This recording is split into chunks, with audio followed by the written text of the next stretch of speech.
Hi there. My name is Florian Duijsens. I'm a translator from Dutch and German here in Berlin, and I'm proud to share a taste of Maria Lazar's wonderful novel Leben Verboten, or No Right to Live, for new books in German and Translators Aloud.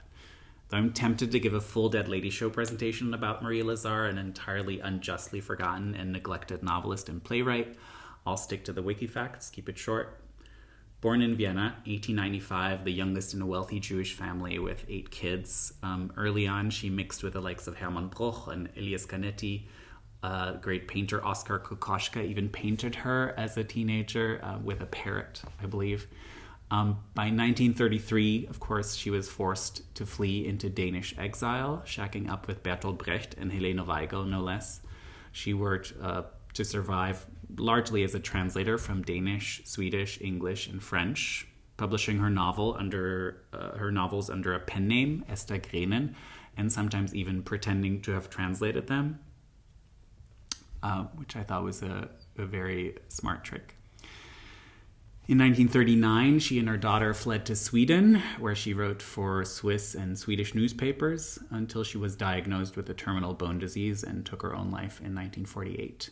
During her lifetime, she published 9 novels, and when Thomas Mann reviewed her first autobiographical novel called Die Vergiftung, which she published when she was 25, he complained of its, and I apologize, penetrating woman's smell. Robert Musil, better taste, praised her rich imagination, her ruthless observation skills, and her youthful elbowing, by which I think he means stylistic boldness. Leben Verboten, or No Right to Live, has plenty of all these things. Published first in English in a translation based on a different abbreviated version of the novel, was published in London in 1934. The book was only published in German, actually, in 2020 by Austrian publisher Das Vergessene Buch, The Forgotten Book, for whom it became a wildly acclaimed bestseller. Set after the Roaring Twenties, in 1931, the novel tells the story of a Berlin businessman whose company is crumbling in the Great Depression, which was just kicking off at the time. About to get on a plane in a last-ditch attempt to save his company and his marriage to a cheating hypochondriac, his wallet is stolen and he misses the plane. But then, when the plane crashes, he's believed to be dead. His life insurance saves the company and he can start a new life with his ditzy mistress. Or so he hopes. Of course, things aren't that simple, and he quickly gets entangled in a smuggling plot with a group of young Nazis in Vienna.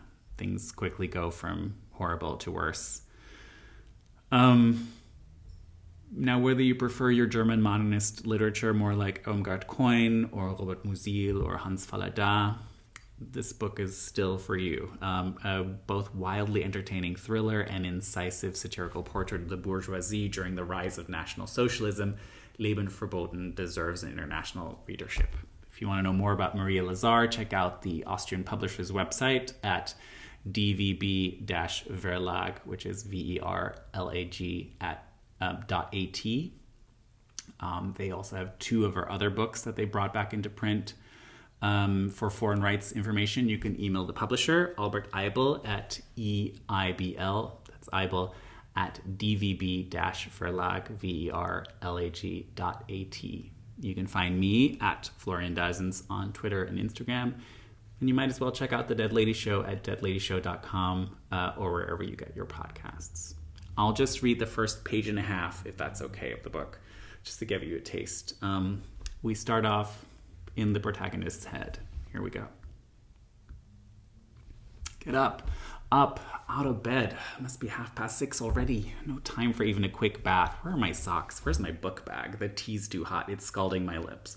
No, it's Coco. The bell is ringing already. The plane is taking off. The beautiful shimmering airplane. The bell's ringing and the classroom's door is closing. Nothing I can do about it. It's too late. I'm late again. Ernst, the erstwhile schoolboy, wakes up and blinks around. From the bedside table, the luminous hands of the alarm clock are gleaming at him. 2:30 a.m. A pair of terribly long grown-up trousers are hung over a chair, clear once his eyes adjusted to the dark. Herr von Ufermann, the head of E. Ufermann and Company, curls up again, pulling the blanket over his head like a child afraid of the dark. He still has seeds of time. He can sleep for hours yet. This perpetual nervousness before every long journey, it's just like before important days at school. There's absolutely no reason he'll be late. Katinka will wake him. She's a very reliable girl. And Gierke will drive up to the house punctually as ever. Even if Katinka oversleeps, there'll still be plenty of time. Not that he expects her to oversleep. Departure is at 7:45 a.m. Tempelhof Airport. Don't forget to bring cotton wool, though he hates the way it feels in his ears. All alone at night, a big blanket he can burrow under becomes like a giant pouch. It's hot and stuffy inside. God, if he could only sleep. A person should at least get a good night's sleep before any important meetings. Sleeping pills, those only dull the mind. And tomorrow he should be alert. Tomorrow he needs to prove to the gentlemen in Frankfurt that their existence, yes, their existence will be threatened if they allow Uferman and company to wobble. Oh, not just wobble, to crash. You'll crash right along with us, understood?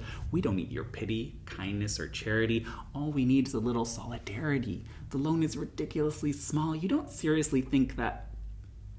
Yes, if only the old man will understand. It's easier to reason with the younger guys, but the venerable Hebenberg dates back to the 1880s. He doesn't even know what's at stake these days in the economy, the whole big thing, the global economy.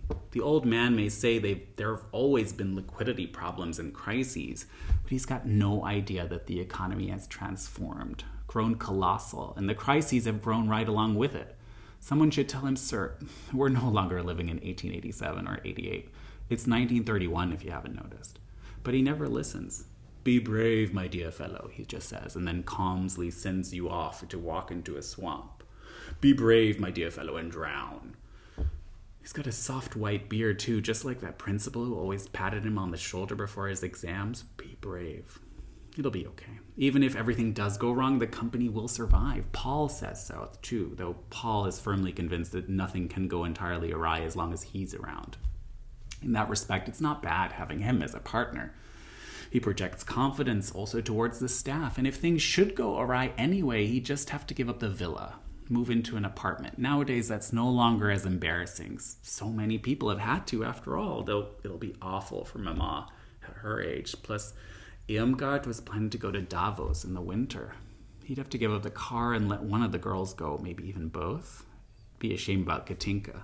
And who knows if they wouldn't have to move into a rear building. Oh my God. Irmgard in a rear building, his wife, Frau von Ufermann. Even his blanket's big warm pouch doesn't protect against such thoughts. Although strictly speaking, nothing bad can happen as long as Herr von Ufermann, head of Ufermann and Company, is inside it. His knees drawn up and his fists pressed to his eyes. At least he can still feel safe tonight. The house is fast asleep, probably Irmgard too. Her temperature had been back to 99 that afternoon. If only he had a temperature of 99 or 101 or 102, then nobody would ask him to fly to Frankfurt on an impossible mission to save the company, the family honor, its good name, or whatever. No one would send a sick child to school either. Aspirin, cold compresses, doctors, mortal danger. Then nobody'd be talking about business anymore. Irmgard would cry and even forget about her own temperature. And when he dies, she'll wear a black veil. It suits her blonde hair. And besides, good heavens, how silly only remembering it now. She'd also get his preposterous life insurance. She gets rich. The company's saved, as are the car, the villa, and the girls. Wouldn't that be easy? Almost outrageously easy? The clock's luminous hands have a cautionary quality. They'll have dimmed by morning. Thanks. Bye.